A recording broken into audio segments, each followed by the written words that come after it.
ये बंदा 10 साल के बाद अपने पुराने घर वापस आया था और वहाँ कब्रिस्तान में उसके साथ जो हुआ वो सुनकर आप दंग रह जाएंगे।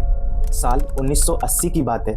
17 साल का आदिल 10 साल के बाद अपने पुराने घर वापस आया था। वादियों के बीच जो पहले एक छोटा सा गांव हुआ करता था, अब वहाँ एक बड़ा शहर बन चुका था। जहाँ पहले आदिल और उसके दोस्त खेला करते थे, अब वहाँ बड़ी बड़ी बिल्डिंगें बन गई थी। घने जंगलों को काटकर पार्क बना दिया गया था, लेकिन वो एक कब्रिस्तान अब भी वैसा का वैसा ही था। आदिल जब भी वहां से गुजरता उसे किसी चीज की मौजूदगी का एहसास होता था। एक दिन एक्स्ट्रा क्लासेस के बाद दोस्तों से बातें करते करते उसे शाम और शाम से रात हो गई। लेट होने के कारण उसकी आखिरी बस भी छूट गई। एक मुसाफिर ने उसे लिफ्ट तो दी, लेकिन बारिश शुरू होने के कारण उसे उसके घर से 20 मिनट दूरी पे उसने उतार दिया। अब इसे शुक्र की बात कहें या उसकी बदकिस्मती कि उसे एक शॉर्टकट का पता था जो उसे उसके घर पे 10 मिनट में पहुंचा सकता था, लेकिन वो शॉर्टकट एक कब्रिस्तान के बीच से होके जाता था। उस रात थोड़ी फॉग थी और जैसे ही आदिल कब्रिस्तान के पास पहुंचा, फॉग और घनी हो गई।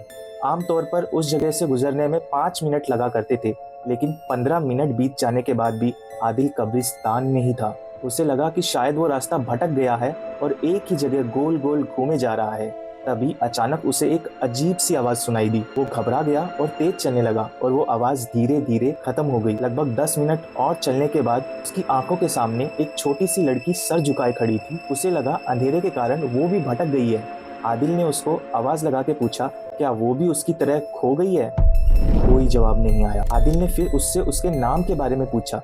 फिर सन्नाटा छा गया और कोई जवाब नहीं आया। उसने सोचा कि शायद एक अजनबी को देखकर इतनी रात में वो लड़की घबरा गई है, इसलिए कोई जवाब नहीं दे रही है। थकान के कारण एक पत्थर पर आदिल बैठ गया। उसके बैठते ही वो लड़की जोर से चिल्ला उठी। ऐसा लगा जैसे कान के पर्दे फट जाएंगे। आदिल चौंक कर उसकी मदद के लिए उठा, लेकिन आदिल के उठते ही वो लड़की फिर चीखना बंद कर देती है। वो फिर से बैठ गया। उसके फिर बैठते ही वो लड़की एक बार फिर और जोर से चीखी, लेकिन इस बार जब आदिल उठा तो वो लड़की भागते हुए उसके पास आई और उसने आदिल को मुस्कुराते हुए कुछ ऐसा कहा कि वो सुनते ही आदिल जितना जोर से भाग सकता था भागा। उसे भागता देख ऐसा लग रहा था कि मानो उसने अपनी आंखों के सामने अपनी मौत देख ली हो। भागते भागते एक पत्थर से टकराकर आदिल गिर गया और आखिरी चीज उसे यही याद थी। अगले दिन आदिल हॉस्पिटल में उठा। कब्रिस्तान के कीपर ने उसे बेहोश और खून से भीगा हुआ पाया था। उसके बेड के आसपास उसके माँ बाप भी खड़े थे, पर आदिल की आंखों में अब भी खौफ छाया हुआ था। आज इतने साल बीत गए हैं, लेकिन उसे अब भी वो शब्द साफ साफ याद हैं। वो शब्द जो उस लड़की ने उसकी आंखों में आंखें डालकर मुस्कुराते हुए कहे थे, तुम मेरी कब्र पे बैठे हो, मुझे दर्द हो रहा है। तो दोस्तों, ये था कब्रिस्तान के किस्से का पार्ट 1। अगर आपको ये स्टोरी अच्छी लगी और आप इसके आगे की कहानी सुनना चाहते हो तो नीचे कमेंट सेक्शन में #part2 कमेंट कीजिए। कहानी